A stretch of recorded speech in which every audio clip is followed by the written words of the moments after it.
Bonjour à toutes et à tous et bienvenue sur ce deuxième Runeo de Pix. Donc aujourd'hui on a 8 exercices à traiter. Donc une vidéo par exercice et on commence par l'exercice 0. Donc on va faire dans l'ordre. Hop. Du coup, ouvrir le classeur biblio, donc ça c'est dans les téléchargements. Hop. Donc on arrive sur ça. Ensuite, combien de titres différents contient ce classeur? Donc pour cela, on va tout simplement dans Données, on va dans Filtre avancé. Les plages, on sélectionne tout. On va faire combien de titres différents. Donc du coup, en fait, on va juste sélectionner les titres, la première colonne. On fait copier vers un autre emplacement, copier dans, et on va sélectionner une colonne, donc H par exemple. Et on fait extraction sans doublon.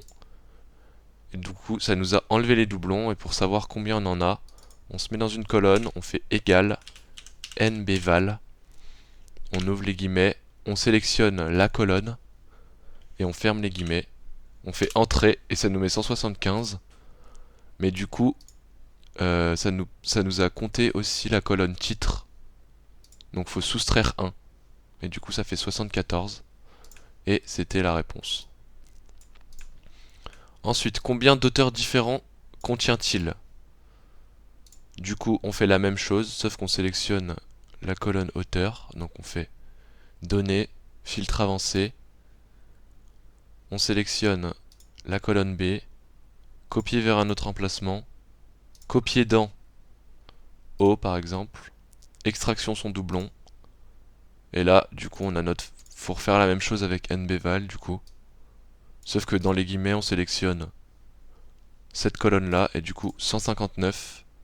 Sauf que ça nous a compté hauteur, donc moins 1, 158, et c'était la réponse attendue.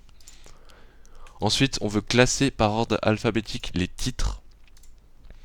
Donc on retourne dans cette colonne, on la sélectionne, on fait filtrer, trier de A à Z. Hop, et voilà. Les titres sont dans l'ordre alphabétique. Et enfin, par un tableau croisé dynamique, déterminer pour chaque auteur combien de titres le représentent.